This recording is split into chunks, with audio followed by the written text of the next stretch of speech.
بانی بنگلہ دیش جن کی میت کو غسل دینے کے لیے صابن تک دستیاب نہ ہوا۔ 7 مارچ 1971 کو ڈھاکہ کا ریس کورس گراؤنڈ لوگوں سے کھچا کچ بھرا ہوا تھا۔ تقریباً 10 لاکھ افراد اپنے ہاتھوں میں بانس کی لاٹھیاں لیے ہوئے یہاں موجود تھے۔ لاٹھیاں لینے کا مقصد کسی ممکنہ حملے سے بچاؤ کی تیاری نہیں تھا، بلکہ یہ مزاحمت کا استعارہ تھا۔ مجمع کی طرف سے آزادی کے حق میں نعرے تھمنے کا نام نہیں لے رہے تھے، جبکہ اس دوران ایک فوجی ہیلی کاپٹر جائزہ لینے کے لیے اوپر فضا میں محو پرواز تھا۔ وفاق کی جانب سے جاری کردہ ایک حکم کی خلاف ورزی کرتے ہوئے ریڈیو پاکستان کا ڈھاکہ اسٹیشن مشرقی پاکستان میں شیخ مجیب کی تقریر کو براہ راست نشر کرنے کی حتمی تیاری کر رہا تھا۔ شیخ مجیب نے مجمع سے خطاب کرنا شروع کیا۔ در حقیقت یہ محض ایک سیاسی تقریر نہیں تھی، بلکہ پاکستان میں فوجی حکمرانی کے خلاف ایک کھلا چیلنج تھا۔ بعد ازاں اس تقریر کو برصغیر میں سیاسی رہنماؤں کی جانب سے کی جانے والی تقریروں میں بڑا مقام حاصل ہوا۔ اس تقریر کے چند روز بعد پاکستان کے صدر یحییٰ خان اس مسئلے کا سیاسی حل تلاش کرنے ڈھاکہ پہنچ گئے۔ فوری طور پر ایسے اشارے مل رہے تھے کہ یحییٰ خان مشرقی پاکستان کے عوام کے اقتدار کے حوالے کرنے کے مطالبے کو مسترد کرنے جا رہے ہیں۔ 23 مارچ کو جب شیخ مجیب الرحمان صدر یحییٰ خان سے بات کرنے صدر کی رہائش گاہ گئے تو ان کی گاڑی پر بنگلہ دیشی جھنڈا تھا۔ وہ یہ ظاہر کرنا چاہ رہے تھے کہ وہ ایک آزاد بنگالی ریاست کے رہنما بن گئے ہیں۔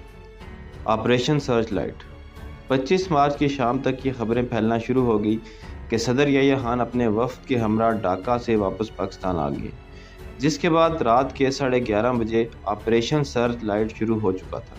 سید بدر الحسن اپنی کتاب from rebel to founding father میں لکھتے ہیں کہ شیخ مجیب کی بڑی بیٹی حسینہ واجد نے انہیں بتایا کہ فوج کی جانب سے گولی لگنے کی آواز سنتے ہی شیخ مجیب نے ایک وائرلیس پیغام بھیج کر بنگلہ دیش کی آزادی کا اعلان کیا۔ شیخ مجیب نے کہا، میں بنگلہ دیش کے لوگوں سے مطالبہ کرتا ہوں کہ وہ جہاں کہیں بھی ہوں اور جو کچھ بھی ان کے ہاتھ میں ہے اس کے ساتھ فوج کے خلاف مزاحمت کریں۔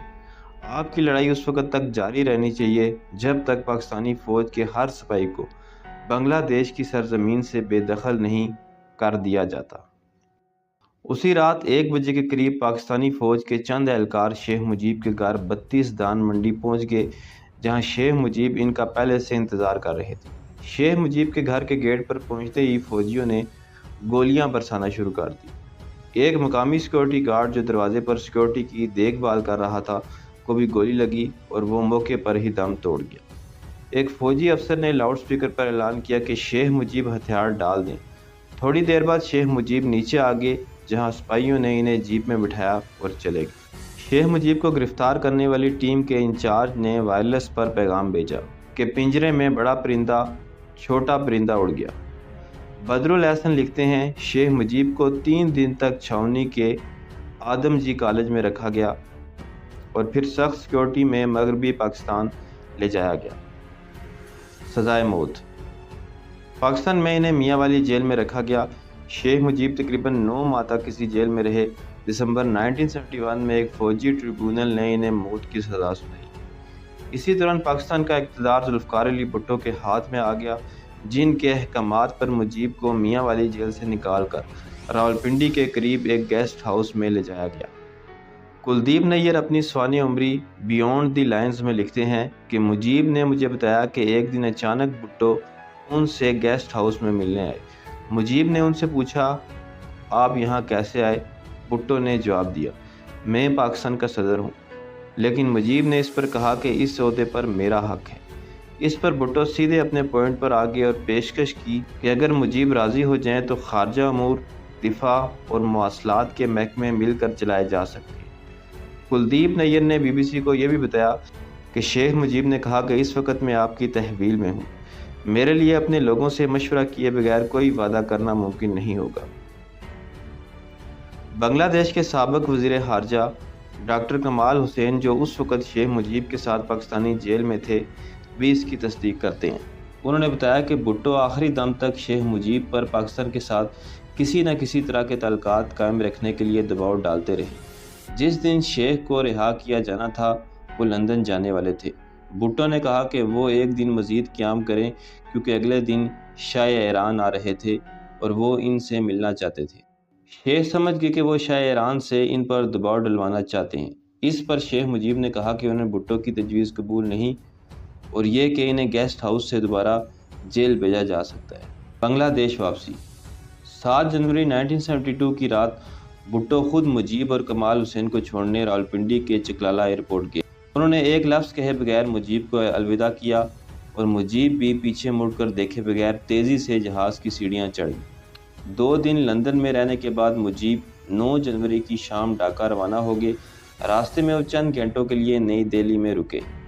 ڈاکٹر کمال حسین یاد کرتے ہوئے کہتے ہیں کہ اس وقت کے انڈین صدر وزیر اعظم اندرا گاندھی، ان کی پوری کابینہ، تینوں افواج کے سربراہان اور مغربی بنگال کے وزیر اعلیٰ شنکر رائے شیخ مجیب کے استقبال کے لیے دہلی کے ہوائی اڈے پر موجود تھے۔ فوجی چھاؤنی کے میدان میں ایک جلسے عام میں مجیب نے بنگلہ دیش کی آزادی کی جدوجہد میں مدد کرنے پر ہندوستانی عوام کا شکریہ ادا کیا۔ شیخ مجیب نے انگریزی میں تقریر شروع کی، لیکن اس وقت سٹیج پر موجود اندرا گاندھی نے ان سے بنگالی زبان میں تقریر کرنے کی درخواست کی۔ دہلی میں 2 گھنٹے قیام کے بعد مجیب جب ڈھاکہ پہنچے تو ڈھاکہ کے ہوائی اڈے پر تقریباً 10 لاکھ لوگ ان کے استقبال کے لیے موجود تھے۔ شیخ مجیب، جن کا پاکستانی جیل میں 9 ماہ گزارنے کی وجہ سے وزن کافی کم ہو چکا تھا، اپنے دائیں ہاتھ سے اپنے لمبے بالوں کو پیچھے کرتے ہوئے آگے بڑھے، جہاں تاج الدین احمد نے اپنے قائد کو اپنی باہوں میں لپیٹ لیا اور دونوں کی آنکھوں میں آنسو جاری ہو گئے۔ انہوں نے ریس کورس گراؤنڈ میں لاکھوں کے ہجوم کے سامنے رابندر ناتھ ٹیگور کو یاد کیا۔ شیخ مجیب نے ٹیگور کا حوالہ دیتے ہوئے کہا، آپ نے ایک بار یہ شکایت کی تھی کہ بنگال کے لوگ صرف بنگالی ہی رہے، سچے انسان نہیں بنے۔ ڈرامائی انداز میں مجیب نے کہا، اے عظیم شاعر، واپس آؤ اور دیکھو کہ تمہارے بنگالی لوگ کیسے ان شاندار انسانوں میں بدل گئے ہیں جن کا تم نے کبھی تصور کیا تھا۔ مجیب کا اہل خانہ سمیت قتل۔ شیخ مجیب نے اقتدار سنبھالا اور جنگ سے تباہ شدہ بنگلہ دیش کی تعمیر نو شروع کی، لیکن ان کی کہانی کا ایک افسوسناک انجام ہوا۔ 1975 تک معاملات ان کے ہاتھ سے نکلنے لگے، کرپشن بڑھنے لگی اور اقربا پروری کو ہوا ملنے لگی۔ عوام میں بے اطمینانی کے ساتھ ساتھ بنگلہ فوج میں بھی بے اطمینانی بڑھنے لگی۔ 15 اگست 1975 کی صبح بنگلہ دیشی فوج کے کچھ جونیئر افسروں نے شیخ مجیب کی رہائش گاہ پر حملہ کر دیا۔ اپنے گھر کے باہر گولی چلنے کی آواز سنتے ہی شیخ مجیب نے بنگلہ دیش کے army chief general Shafiullah کو فون ملایا۔ بی بی سی سے بات کرتے ہوئے جنرل شفیع اللہ نے بتایا تھا کہ مجیب بہت غصے میں تھے۔ مجیب نے جنرل شفیع سے کہا کہ تمہارے سپاہیوں نے میرے گھر پر حملہ کیا ہے، ان کو واپس آنے کا حکم دے۔ میں نے مجیب سے پوچھا، کیا آپ اپنے گھر سے باہر آ سکتے ہیں؟ یہاں سید بدر الاسد آرمی چیف کے رویے پر سوال اٹھاتے ہیں۔ بی بی سی سے بات کرتے ہوئے ان کا کہنا تھا کہ آپ اپنے ملک کے صدر سے ایسے کیسے کہہ سکتے ہیں؟ کیا آپ سوچ رہے تھے کہ وہ ایسی صورتحال میں گھر سے باہر آ جائیں جب چاروں طرف گولیاں چل رہی ہوں؟ گھر پر حملے کے بعد شیخ مجیب بالائی منزل سے نیچے آنے کے لیے سیڑھیاں اتر رہے تھے جب فوجی اہلکاروں نے ان پر فائرنگ کی۔ مجیب منہ کے بل گرے، ان کا پسندیدہ پائپ ابھی تک ان کے ہاتھ میں تھا، اور اس کے بعد اس گھر میں موت کا رقص شروع ہوا۔ سب سے پہلے بیگم مجیب کو گولی ماری گئی، پھر ان کے بیٹے شیخ جمال کی باری آئی۔ گھر میں موجود ان کی دونوں بہوؤں کو بھی نہیں بخشا گیا، اور یہاں تک کہ ان کے سب سے چھوٹے بیٹے 10 سالہ رسل مجیب کو بھی موت کے گھاٹ اتار دیا گیا۔ اس پورے گھرانے کی صرف 2 بیٹیاں ہی زندہ رہیں، کیونکہ اس وقت وہ گھر میں نہیں بلکہ جرمنی میں تھی۔ آنسو بہانے والا کوئی نہیں تھا۔ چکرورتی ماضی میں ٹائم آف انڈیا کے دہلی میں بیورو چیف رہ چکے ہیں۔ انہوں نے بی بی سی کو بتایا کہ بنگلہ دیش میں ہندوستان کے اس وقت کے ہائی کمشنر سمر سین ان کے دوست تھے، اور انہوں نے ہی انہیں بتایا کہ اس دن اصل میں شیخ مجیب کے گھر میں کیا ہوا تھا۔ انہوں نے کہا کہ جب یہ لوگ مجیب کے گھر میں داخل ہوئے تو وہ کمرے سے باہر نکل آئے۔ انہیں لگا کہ وہ غلطی سے ان کے گھر میں داخل ہو گئے ہیں۔ انہیں اندازہ نہیں تھا کہ وہ انہیں مارنے آئے ہیں۔ انہیں اور ان کے اہل خانہ کو بے رحمی سے مارا گیا اور بعد ازاں ان کی لاشیں ایک فوجی ٹرک میں ڈال دی گئی۔ 16 اگست کی صبح فوجیوں نے تمام لاشیں اکٹھی کی اور شیخ مجیب کے علاوہ باقی سب مقتول اہل خانہ کو بنانی قبرستان میں ایک بڑے گڑھے میں دفن کر دیا گیا۔ مجیب کی میت کو ہیلی کاپٹر کے ذریعے ان کے آبائی گاؤں ٹنگی پارا پہنچایا گیا۔